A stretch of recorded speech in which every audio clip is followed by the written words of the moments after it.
Quanta luz nesse ambiente descendo sobre nós, vibrando em nossa mente. Quanta luz, quando assim em prece, como a alma cresce aos olhos de Jesus. Quanta luz, pois em oração a voz do Mestre fala ao nosso coração. Quanta luz descendo sobre nós. Quanta luz, quanta luz. Viva Jesus, viva! Bom dia, meus irmãos, minhas irmãs, meus amigos, minhas amigas. Graças damos a vocês e à espiritualidade por mais uma possibilidade de encontro meditativo, de reflexão e estudos, de comprometimento com o nosso crescimento interno, com o nosso aprimoramento moral interior, com o cuidado dos nossos sentimentos, das nossas ações, da nossa caminhada encarnatória. Sendo assim, vamos agradecer aos irmãos de luz que nos guiam, inspiram e protegem, nos intuindo no caminho do bem, nos protegendo dos males. Graças lhes damos, meus amigos invisíveis. E aproveitamos para pedir que vocês, por favor, fluidifiquem a água que nós deixamos separada, para que ela se transforme em um bálsamo, seja para o nosso corpo físico, seja para o nosso espírito, para o nosso perispírito, onde mais for necessário. E que a gente possa lembrar também de, ao ingerir a água, vibrar por aqueles que sabemos que estão precisando de preces, de saúde, de coragem, de resiliência diante dos lutos da vida, das adversidades. Que o nosso pensamento positivo consiga chegar até eles em forma de abraço e como ajuda em seus processos evolutivos. Ao Pai amado, a gente agradece pela oportunidade de estarmos mais um dia encarnados, vivos, respirando, dispostos e alegres para mais um dia. Muito obrigado, meu Pai, e fazei de nós cada vez mais e melhor ferramentas suas a serviço do amor, da verdade, da bondade, da justiça, da alegria e da caridade, que assim seja. Abertura aleatória do Evangelho segundo o Espiritismo, por Allan Kardec. Não se inquietem pela posse do ouro. Não se preocupem em possuir ouro ou prata, ou qualquer outra moeda em seu bolso. Não preparem mantimentos para a viagem, nem duas roupas, nem sapatos, nem cajado, pois aquele que trabalha merece ser alimentado. Em qualquer cidade ou aldeia que entrarem, procurem saber quem é bastante digno para hospedá-los e permaneçam lá até irem embora. Ao entrarem na casa, devem saudá-la dizendo que a paz do Senhor esteja nessa casa. Se essa casa for digna, a paz que trouxerem cairá sobre ela. E se não for digna, a paz voltará para vocês. Quando alguém não quiser recebê-los e nem escutar suas palavras ao saírem desta casa ou cidade, sacudam a poeira de seus pés.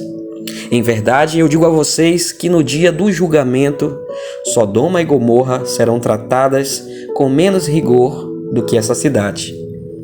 Isso está contido em Mateus, no capítulo 10, versículos 9 a 15.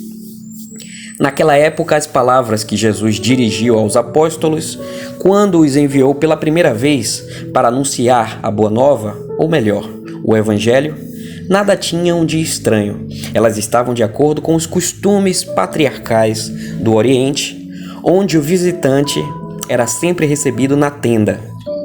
Naquele tempo, os viajantes eram raros. Entre os povos modernos, o crescimento das viagens criou novos costumes. Atualmente, os costumes dos tempos antigos somente são encontrados em regiões afastadas, onde o grande movimento ainda não chegou.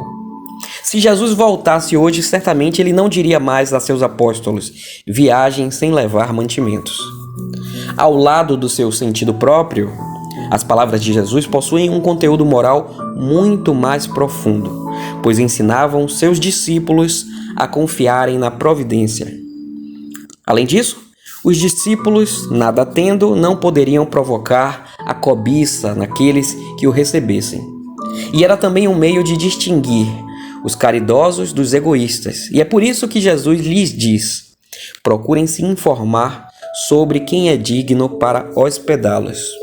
Ou melhor, quem é bastante humano para hospedar um viajante que não tem com o que pagar, porque estes serão dignos de ouvir a palavra que vocês trazem. E é pela caridade que eles serão reconhecidos. Quanto aos que não quisessem receber e nem escutar os apóstolos, Jesus não recomendou que estes os amaldiçoassem e nem usassem de força ou violência para convertê-los. Recomendou simplesmente que eles fossem a outros lugares e procurassem pessoas de boa vontade. E é nessa parte aqui que eu vou focar hoje com vocês. A gente não pode forçar ninguém a abraçar a nossa fé. Não podemos querer que ninguém creia no que nós cremos. A fé é uma coisa muito própria, muito verdadeira e muito natural. Ela não pode ser imposta. Os pais, eles têm o dever de encaminhar os filhos, à medida em que vão crescendo, direcionar os filhos para a sua fé, mas dando a liberdade ao longo do crescimento dessas crianças, se tornando jovens e adultos, consequentemente, que estejam livres e leves para seguirem os seus caminhos de fé que mais se adequarem ao seu estado de espírito, seu crescimento evolutivo, seus sonhos e ideais. Triste daquele que mede as outras pessoas pela fé delas. Nós não temos que nos importar se Maria crê em algo que é diferente da gente, se fulano fala coisas que a gente não acredita. O que nós devemos levar em conta, em consideração, são as atitudes dessa pessoa e como a fé dela facilita, permite ou cria obstáculos para os seus processos de amor, de verdade, de justiça, de bondade, de alegria e de caridade. É esse o ponto. Na verdade, a fé, meus irmãos, a fé é como se fosse um perfume e a fé é o líquido, mas a religião é o rótulo. Então, não importa se o rótulo é azul, amarelo, é verde, se tem muitas letras, se não tem. O que importa é o conteúdo daquele frasco, é se aquele perfume, se ele cheira bem, se ele agrada o olfato de quem está sentindo. É isso que importa e assim é com a nossa fé. Não importa qual seja a nossa fé, mas se nós estamos caminhando de acordo com ideais sinceros, que elevem a nossa caminhada e a de quem nos cerca, que fazem de nós seres admiráveis, que inspiram outros a serem assim também,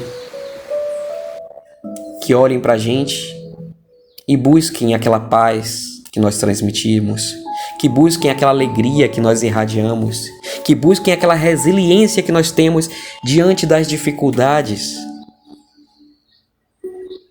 Então, mais do que querer empurrar goela abaixo a sua fé para alguém, sua família, seus amigos, é muito mais importante que você gaste o seu tempo e a sua energia vigiando os seus atos e atitudes para que eles sejam bons exemplos para quem te cerca. Isso vale muito mais do que calhamaços de livros, do que palestras, do que textos e textos, do que versículos.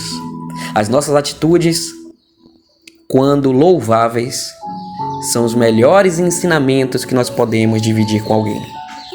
Então essa é a lição de hoje. Como é que a gente lida com quem é diferente de nós, com quem crê de maneira diferente de nós, com quem não comunga da mesma fé? Como é que nós agimos? Nós ficamos desconfortáveis com isso? Nós ficamos inquietos? Nós queremos a todo custo tentar fazer a pessoa enxergar com o nosso ponto de vista? Ou nós entendemos que todo mundo tem os seus processos, tem as suas caminhadas, tem o seu aprendizado e tem o seu momento? Então sejamos coerentes, sejamos justos e bondosos na caminhada de cada um que nos cerca. Assim como a gente gosta e quer que respeitem a nossa fé, nossos gostos, nossa conduta. Sendo assim, sigamos no rumo do bem, sigamos com alegria, sigamos fazendo o nosso sem nos preocuparmos com o outro, nos preocuparmos no sentido negativo, de querer definir como o outro tem que viver.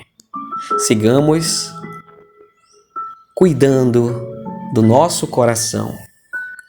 Pai nosso que estais no céu, santificado seja o vosso nome, e venha a nós o vosso reino, e seja feita a vossa vontade aqui na terra como é lá no céu.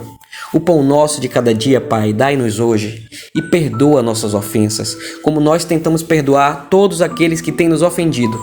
Não nos deixe cair em tentações, e livrai-nos de todo mal. Amém.